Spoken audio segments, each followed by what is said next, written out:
it chapter by chapter, one bite at a time. So many adventures and mountains we can climb. Take it word for word, line by line, one bite at a time.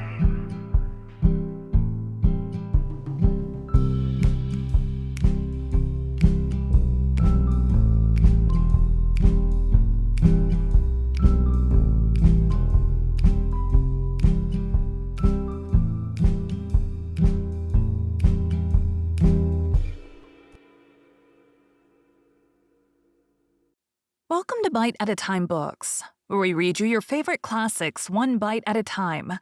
My name is Bree Carlile, and I love to read, and wanted to share my passion with listeners like you. If you want to know what's coming next and vote on upcoming books, sign up for our newsletter at biteatatimebooks.com. You'll also find our new t-shirts in the shop, including podcast shirts and quote shirts from your favorite classic novels. Be sure to follow my show on your favorite podcast platform so you get all the new episodes. You can find most of our links in the show notes. But also our website, biteatatimebooks.com, includes all of the links for our show, including to our Patreon to support the show, and YouTube, where we have special behind the narration of the episodes. We're part of the Bite at a Time Books Productions Network.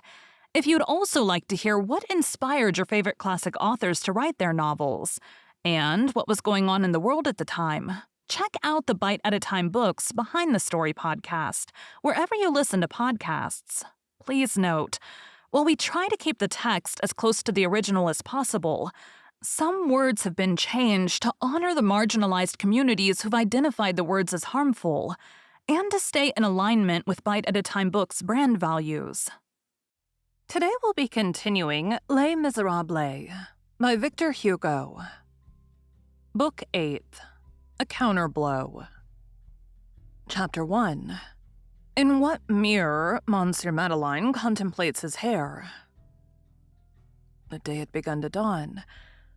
Fantine had passed a sleepless and feverish night, filled with happy visions. At daybreak, she fell asleep. Sister Simplice, who had been watching with her, availed herself of this slumber to go and prepare a new potion of cinchona. The worthy sister had been in the laboratory of the infirmary but a few moments, bending over her drugs and files, and scrutinizing things very closely, on account of the dimness which the half-light of dawn spreads over all objects. Suddenly she raised her head and uttered a faint shriek. Monsieur Madeleine stood before her. He had just entered silently. "Is it you, Mr. Mayor?" she exclaimed. He replied in a low voice. "How is that poor woman?" "Not so bad just now, but we have been very uneasy." She explained to him what had passed, that Fantine had been very ill the day before, and that she was better now, because she thought that the mayor had gone to Montfermeil to get her child. The sister dared not question the mayor, but she perceived plainly from his air that he had not come from there. "All that is good," said he. "You were right not to undeceive her." "Yes," responded the sister. "But now, Mr. Mayor, she will see you and will not see her child. What shall we say to her?" He reflected for a moment. "God will inspire us," said he. "But we cannot tell a lie," murmured the sister half aloud. It was broad daylight in the room. The light fell full on Monsieur Madeleine's face. The sister chanced to raise her eyes to it. "Good God, sir," she exclaimed. "What has happened to you? Your hair is perfectly white." "White?" said he. Sister Simplice had no mirror. She rummaged in a drawer and pulled out the little glass which the doctor of the infirmary used, to see whether a patient was dead and whether he no longer breathed. Monsieur Madeleine took the mirror, looked at his hair and said, "Well." He uttered the word indifferently, and as though his mind were on something else. The sister felt chilled by something strange of which she caught a glimpse in all this. He inquired, "Can I see her?" "Is not Monsieur le Maire going to have her child brought back to her?" said the sister, hardly venturing to put the question. Of course, but it will take 2 or 3 days at least.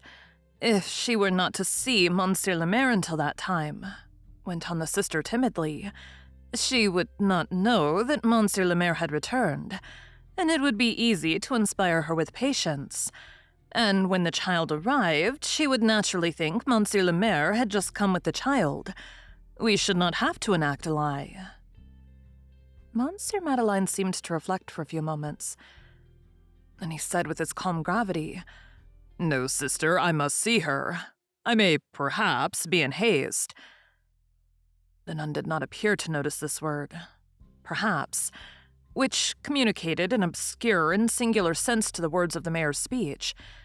She replied, lowering her eyes and her voice respectfully, "In that case, she is asleep, but Monsieur le Maire may enter." He made some remarks about a door which shut badly, and the noise of which might awaken the sick woman. Then he entered Fantine's chamber, approached the bed, and drew aside the curtains. She was asleep.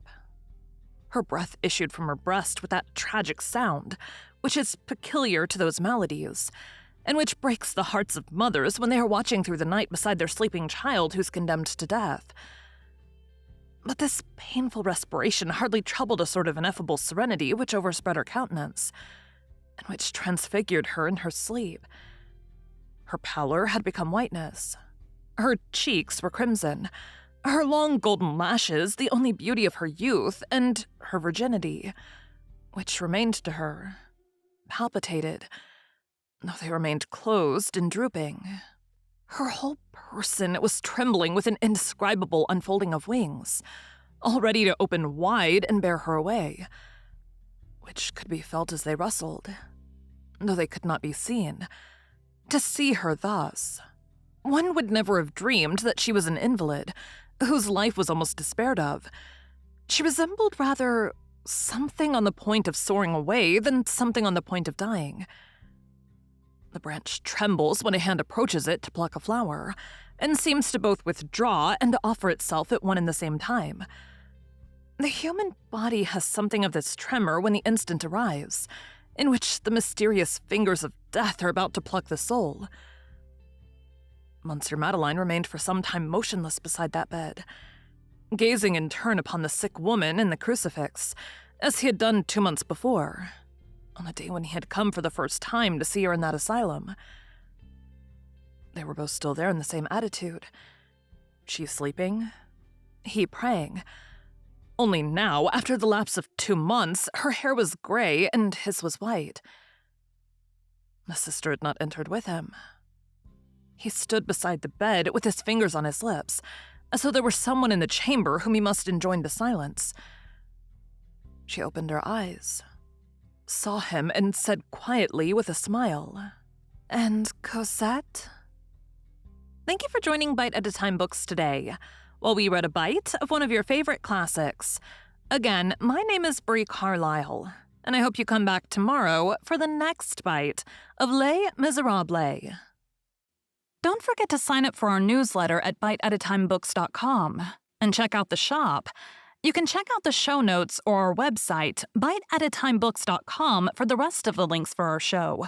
We'd love to hear from you on social media as well.